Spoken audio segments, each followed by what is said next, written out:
there. So this is Coffee with Dakota, water with Dakota right now, today.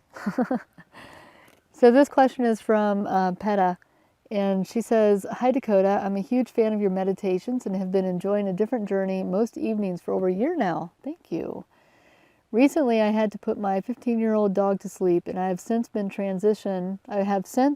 in transition between relocating overseas and all that goes with being with an impending big lifestyle change. The past few weeks I've been finding it very difficult and impossible to meditate. I'm unable to concentrate or silence my mind of wandering thoughts. I've never experienced this challenge before. I'm doing everything the same and I'm at a loss. I know now is the time that I'll most benefit from meditation, as I am waking up each morning in an anxious state. What advice do you have when it's difficult to meditate?" Whew.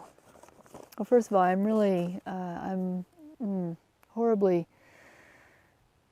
sorry for your suffering of having to lose your dog and put him down. That's a pain I don't ever want to wish on anybody. That's one of the most horrific pains I've ever gone through, is losing my beloved dog. So my heart goes out to you. And so you are going through a lot of changes right now, Peta, and one of the things I think that people get locked into their mind is thinking that meditation shows up in, like, sit down and be quiet, and that's meditation. But there are a lot of forms of meditation. Me being out here, even though I'm talking to a camera, when I'm not talking to the camera, and I'm actually, okay, here's a little secret that I do before I read your questions, is that I read a question and I sit here and I just listen and I watch and I just be. And then I will turn on the camera and I'll read the question again and I answer it like I'm doing right now. And now when I finish this question, I'll turn the camera off. I'll probably walk around a little bit, clear myself, and then I'll read another question and do the same process over and over. I say this because sometimes our meditation form has to change in order to stay up with where we are currently in our life. And it sounds like for you that anxiousness, there's energy inside of you that needs to be dispelled.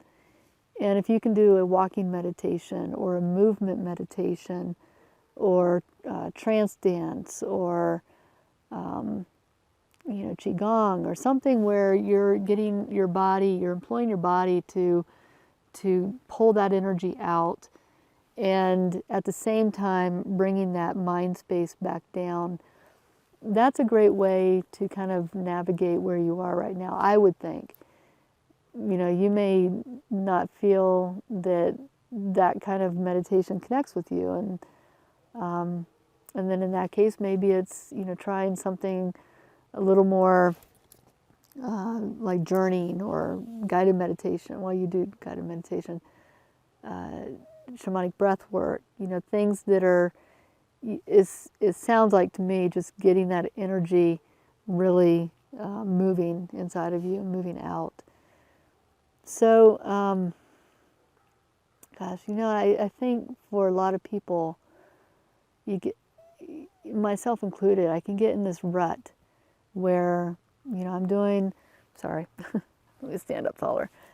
You're doing the same kinds of things over and over and over, and it kind of loses its strength after a while, and sometimes changing it up is all you need to kind of broaden that muscle again, stretch it, and try something different. I'm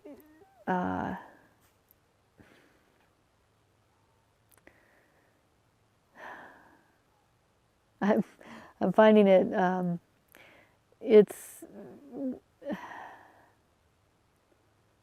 it feels like to me, and this is, kind of going out on a limb here, but that the grief feeds the anxiousness, and it's like you have two ends of a pole. One is where there's this heavy grief from losing your dog, and then there's this joy and excitement of being able to move and experience something new.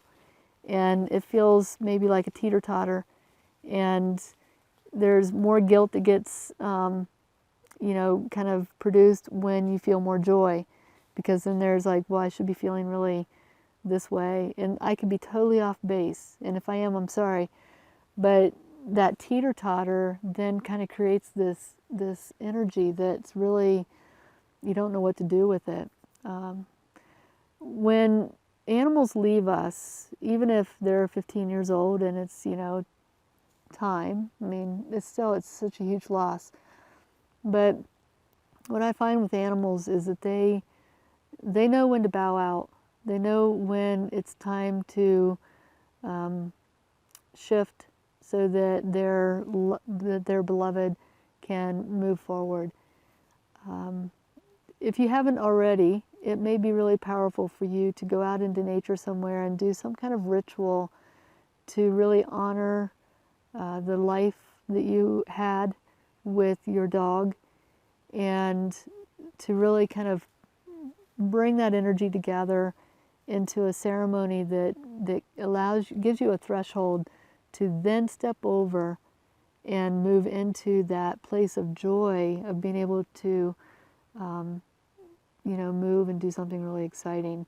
I think if you can do that, employ ritual and ceremony, and change up your meditation practice, that will make a big difference. So I really, Peta, I really would love to hear from you and how that feels, because I mean, I know you're a part of the Shamanic Journeyers Club, and I've watched you do these meditations for a year, so I kind of feel like I, on the outskirts, kind of know you in a weird kind of way.